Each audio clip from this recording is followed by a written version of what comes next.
Alright, YouTube, it's time for sort of a follow-up video on Hillary Clinton, specifically because in the last one I was just sort of talking about, she's gotten into the race, here's her sort of lack of qualifications, which are relatively vast, let's face it. I'm seeing a little bit more of the, pro-Hillary propaganda on all of the Facebook pages and media sites that are already basically aligned with her viewpoints. But I think it would be interesting, and I'm going to do it here, to talk about some of the things that she's done in the past specifically that should piss people off. Now, I'm not going to talk about something partisan like Benghazi, or some of the things that happened when she was in the actual White House as the First Lady, because let's face it, she can always use the cop-out, oh, well, yeah, something was done wrong, but it was Bubba's fault because he was the president at the time. So let's focus on some other things that she's said and done, and there are several links in the description. The first, of course, to the ever-present sort of explanation as to why Hillary doesn't exactly represent women's values and all of these things that she's inevitably going to have to pretend to support.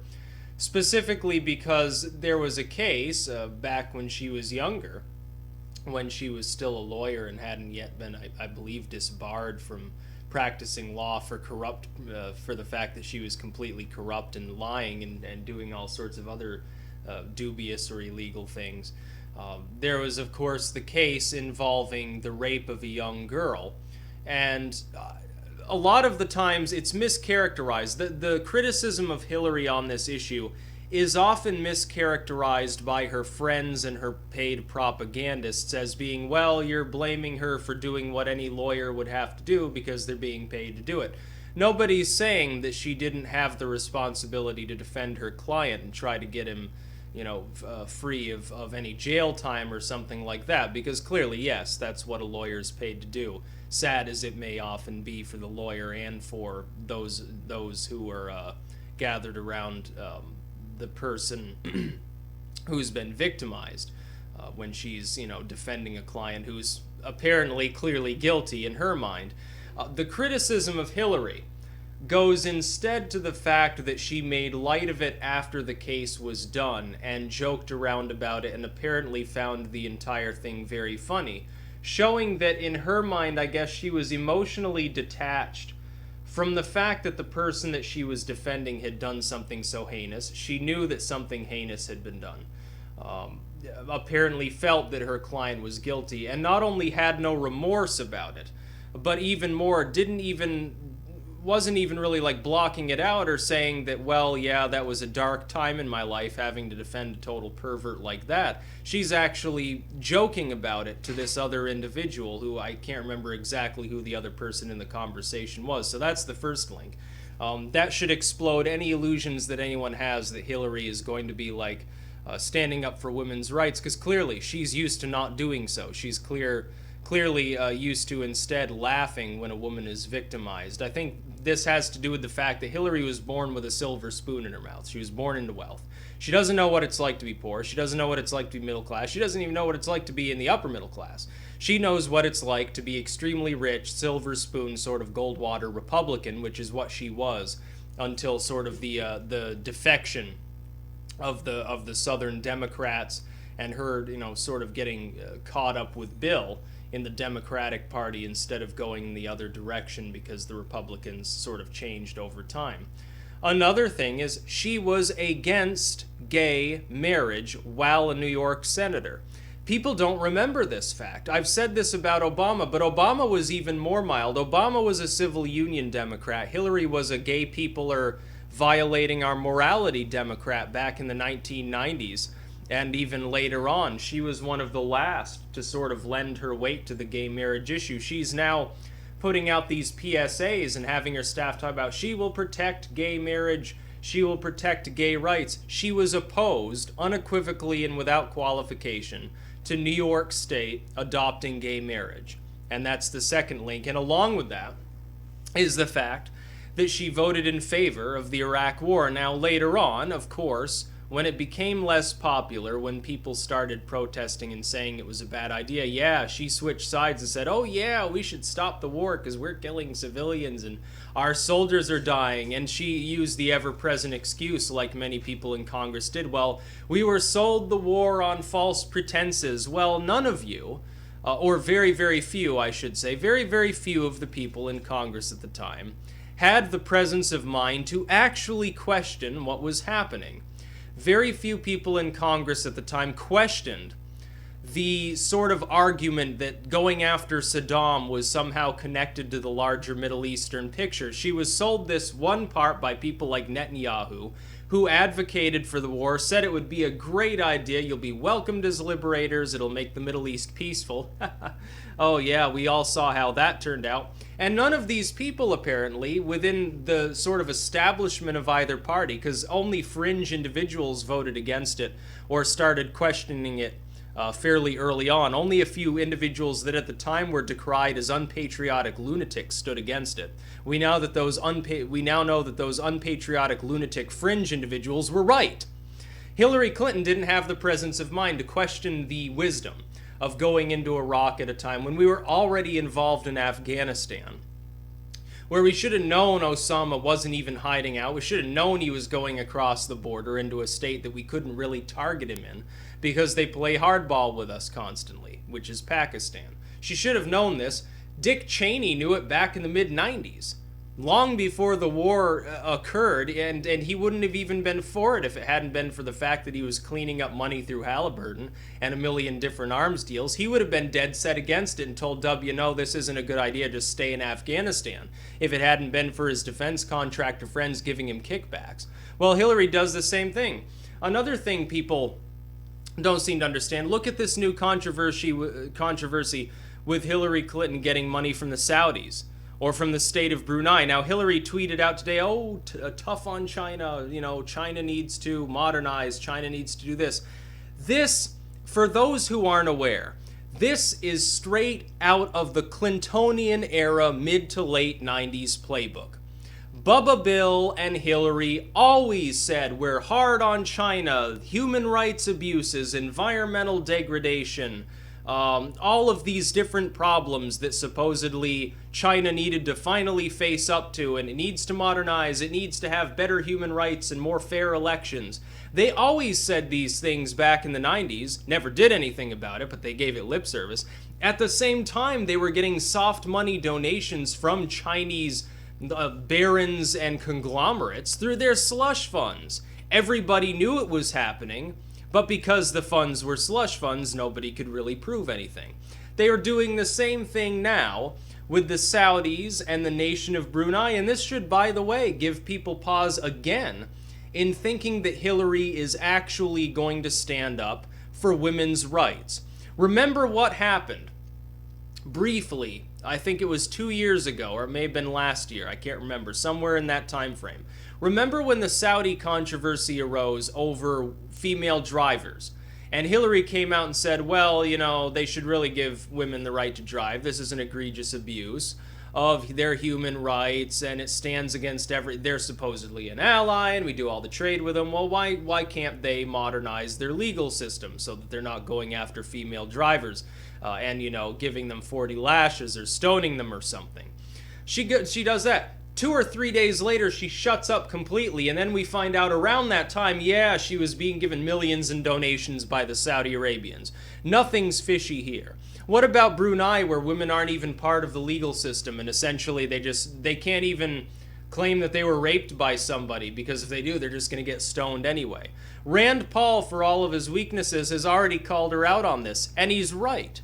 Hillary's taking money from these countries. There's no possible way that the leader of the free world, so-called, the President of the United States, can be getting millions in donations from a foreign entity, and that you can honestly say that that will not compromise their judgment on foreign affairs. You can't say it. It's impossible. Of course it will compromise their judgment, because they'll think, well, when I get out of office, I'll still need this money, and the Saudis have been so generous to me, I think I'll shut up about their human rights abuses.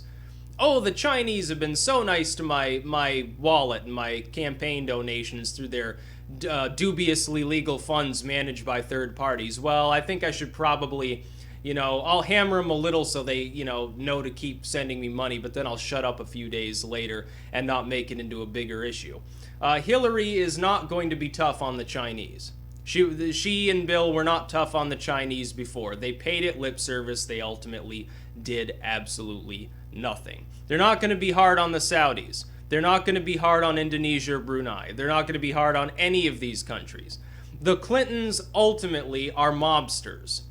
That is, they are essentially a crime syndicate family that gets a great deal of money from third parties overseas that they happen to do business with. Now, that's not something that's unique to the Clintons. Of course, there are other politicians that operate in the same manner. But do we really want to return to those days in the 90s where, yeah, the music's probably pretty good, and yeah, all is on the up and up, the economy's doing fine, and we're all happy and sitting in the burbs on the cement, listening to Garbage or something, or Kurt Cobain singing about his heroin usage. That's fine. Do we really want to return to the sort of corruption that was endemic during the 1990s when the Clintons were in the White House? I would argue no. Anyone that thinks that Hillary is going to stand up for gay rights and do more than just pretend to care about the issue just needs to look at her own words from the 90s, from the 2000s. Look at her own words. She was unequivocally against gay marriage while a New York senator. She's laughing about getting rape victims off the hook. You can look back, by the way, to her time actually in the White House with all the files that kept disappearing and people that kept mysteriously dying. You can look at all that stuff all day, but most people at the end of the day don't care because they don't remember that sort of thing. They have a short attention span. But there are plenty of things far more recent that do actually matter. Again, the DNC is not enthusiastic about Hillary. The center left will pretend to support her. The CNNs of the world and the salons of the world will like her, and MSNBC will pretend to have a hard-on for Hillary.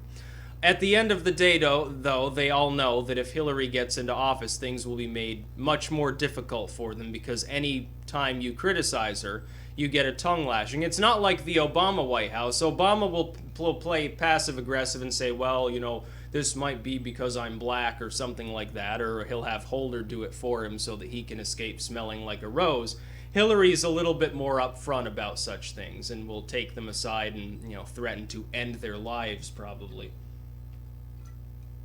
Because do you want another Waco? Because that happened under the Clintons' watch along with Janet Reno, and that was about the darkest day in the United States until 9/11. For some time there, Waco was really the disaster of our time. And I think that there are plenty of people who would argue that the government wasn't entirely without fault in those events, if they weren't ultimately at fault themselves completely. But no, the Clinton era was not some golden, shining era of opportunity. The only reason why things seemed to be better in those times, the Soviet Union had just collapsed. The Soviet Union falls apart, all of a sudden we don't really have a main competitor until the war on terrorism begins, which is exactly why it started. Because we needed something else to prop up arms dealers and things like that. We needed something so that we could sell our battle tanks and our mortar rounds and outdated aircraft and stuff to the third world. We needed something like that to basically keep business going. Just like Russia's pretending that NATO's attempting to invade them and unseat all of their states so that they can sell their own weapons. It's really the same thing. And again, anyone that thinks that it's not just, has a Putin hard-on, not realizing Putin's basically exactly the same as somebody like Hillary. Putin would love it, by the way, if Hillary was president, because she'll mismanage things into the ground and probably fuck up the economy even worse, because she will be an imperialist president. If you think that Obama likes to go it alone, Obama at least attempts to work with others sometimes. Hillary will not do so. She'll tell people it's my way or the highway, and if they take the highway, then she'll spend the rest of her presidency essentially, in the corner being all gloomy and sulking and saying, oh, these horrible, terrible people are part of a vast conspiracy to undo me. Look at the pardons that were issued right before the Clintons left the White House, and how so many of them appear to be connected with some sort of organized crime or espionage or something like that. Yeah, I'm sure that nobody padded their bank accounts. And then she complains about being broke when we left the White House. Oh, we're broke. We've only got a few $1 million in several homes. And we're only, we only bear the Clinton name so we can charge 50 to 100 grand for a fucking 10-minute speech. We're so broke. Somebody please donate, donate to impoverished Bill and Hillary. Come on, give me a break. If Hillary Clinton is the best that the Democratic Party has to offer, you can look forward to a Republican president come 2016. I'm willing to say that. You can look forward to that because Hillary couldn't beat Obama, and Obama's not all that popular anymore either. He's middling in popularity at the moment, and his disapproval rating's higher than his approval, and has been for some time. And she couldn't beat out Obama, specifically because people were not enthusiastic about her, because it was an anti-war campaign, essentially, as well as one that was involved with the economy. Well, Hillary doesn't do badly on the economy, but as far as the war went, she voted for the Iraq War. You think people aren't going to point that out? Even the Republicans are pointing that out. Rand Paul, who wasn't even in there at the time when the Iraq War vote was held, he's making light of that situation every possible chance he can get, and he's going to pound her over the head with that constantly to remind people that no, Hillary's not a progressive. She's not a classical liberal in the sense of being like a Jeffersonian, quasi-libertarian. She's not a new progressive. She's not like a Teddy Roosevelt-style trust buster. She's a corporatist. She's not an anti-war sort of a JFK or a John Kerry-style candidate. She was pro-war. She's a hawk, actually. It's centrist Hillary. It's really over the Hillary. She is outdated. Her mind is stuck in the 80s and the 90s. She has no clue that we're in, the post-2000 era, apparently. She was against gay marriage. She's against women's rights. What part of that do people not understand? She will take up whatever viewpoint, and she doesn't have to believe in them herself. She just has to pretend to. She will take up any viewpoint at any time just to get more votes than the opponent, because that's the way that the Clintons do business. They don't ultimately care about you. They don't care about any other American. They're not going to go hard on our enemies and buff up our economy and prevent all wars and get more equality. All this stuff is a bunch of fluff that she's going to use to attract voters.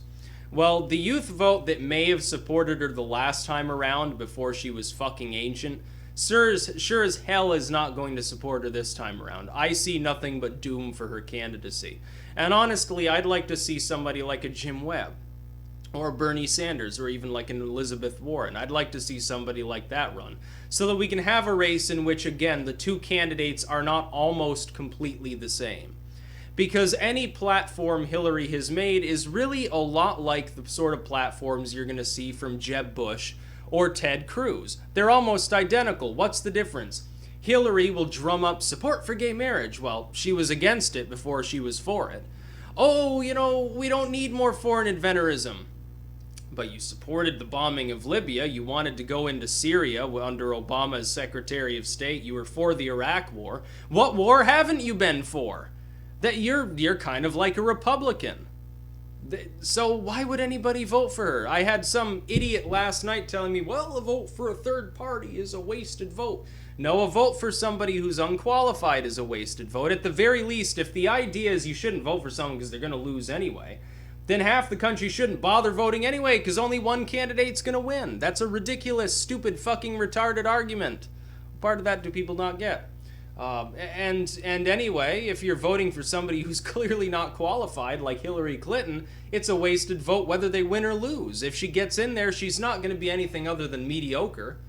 She'll groom the media, and she'll she'll stroke them until they purr so that they'll sing her praises and tell everyone what a great lady she is and how much she stands up for women's rights and gay rights and all of these things. And oh, she only got us involved in 3 foreign theaters while she was a president in her first term. She's obviously a peacenik. She's for gay marriage now, a decade later, so she must be she's on the forefront of gay rights. No, she's not. She's a boring Goldwater centrist. And at the end of the day, that's why I hope she's not nominated, and that's why I think there's a fairly good chance she won't be nominated. Because she's going to take an absolute pounding until any other Democrat gets in anyway. And if she does get nominated, what does this say about the Democratic Party? If there is nobody else that they can field and they end up nominating Hillary, who came in runner-up last time around, served under Obama, basically disgraced herself and got replaced by John Kerry, of all people, who's done a hell of a lot better a job than Hillary has, you'd be better off running John Kerry at this point than Hillary Clinton. And John Kerry's an inauthentic liar, too. Oh, I voted for the war before I was against it. Swift boats and all this stuff, looking as boring as possible. And he's even more gaunt and sunken now than he was the last time around, but at least he pretends to like JFK. At least he pretends to give a damn about ending the drug war. The Clintons were on the forefront of continuing the drug war. People forget that too. There's so much shit going on with Hillary. It's going to be a never-ending free-for-all of bullshit until she either gets nominated or drops out. Hopefully drops out when she realizes she's not viable. She's been displaced by actual liberals. I'm not a liberal, but I can tell you this. I have more respect for somebody who's an actual progressive with a voting record showing they actually believe in and push for progressive issues than somebody like Hillary who flip-flops and waffles around, doesn't have a clue what she believes in beyond simply getting votes. Because that is the worst kind of corruption. And that, I say, would be the same for somebody like Jeb Bush on the other side, who is exactly the same, and will simply adopt whatever stance ensures them victory, or they think gives them the best shot at victory. So I would even rather see a campaign by somebody like Santorum, who actually believes that Jesus is his vice president. He's fucking insane, but at least he's an honest madman, because he's willing to tell people, yeah, I hate gays. Yeah, I think abortion should be illegal. You should have to carry a rapist baby. At least he's honest about it. He's a fucking loon, but he's honest. As opposed to somebody like Hillary, who basically had the same views a decade ago and would have passed as a Republican at the time. Well, guess what? Her views back when she was a senator are a lot more like the modern views of the GOP than they are the modern views of the Democratic Party. That's another thing. That's sort of my final word here. Hillary's basically a Republican. And guess what? She was. She was a Goldwater Republican, sort of a centrist, corporatist, vaguely kind of in the middle of the road, sort of conservative Republican back in the day. She was not a Democrat back then. Now she is. And she's, again, a boring, centrist, sort of left the GOP because of evangelism Democrat, if you think that she's some champion of people's issues. My goodness, she's rich as fuck. She's against gay marriage. Let's not mince words. She's probably still against it and just pretends to be for it because she knows that it'll get her the gay vote. Well, that's rather dangerous precedent to actually believe that she has a single authentic view at all. Now, much as I'd like a return to the 90s culturally, not necessarily the video game graphics of the 90s, but the culture of the 90s. Sounds alright to me. 80s were better, really. I'm going to insert my opinion there. As much as I may like that, I don't want to return to 90s era government because it was all sorts of screwed up. The fact that there are people that don't remember that era, or who remember it and don't remember everything about it, I do have a keen memory for the 90s. And the government back then, every day it was a new fucking scandal. If you think that Obama's sort of mid-2004 NSA leaks and Obamacare website and all that scandal period, if you think that period was bad, oh my goodness, you would have had a stroke in the 1990s. Yeah. And Bill is an interesting character, but remember, It's a different world than when the Clintons reigned. Boris Yeltsin is not in the head of Russia at the moment. If you went back to that sort of Boris Yeltsin and Kosovo era, then yeah, the Clintons might be a decent choice, because it doesn't matter how corrupt they are, because we don't have competition. This is a new era. Things have changed. The only thing that hasn't changed is the fact that the Clintons are lying and dishonest, just as they always were before. And, you know, we don't need to enable Bill's McDonald's habits either, let's face it. We don't need to enable him to go out and be a lecher and go out and eat a bunch of fast food and get fat again. You know, sorry, Bill, we've got to protect your health here. We got to keep you away from the White House, because we know where you are right now. Hillary's watching you, making sure you eat your salad instead of the Big Mac. We need to keep you there, Bill, because, you know, you've got to continue living and not have a heart attack and fucking die, so that you can support whoever the actual nominee is, which hopefully won't be Hillary. That's about all. Peace out.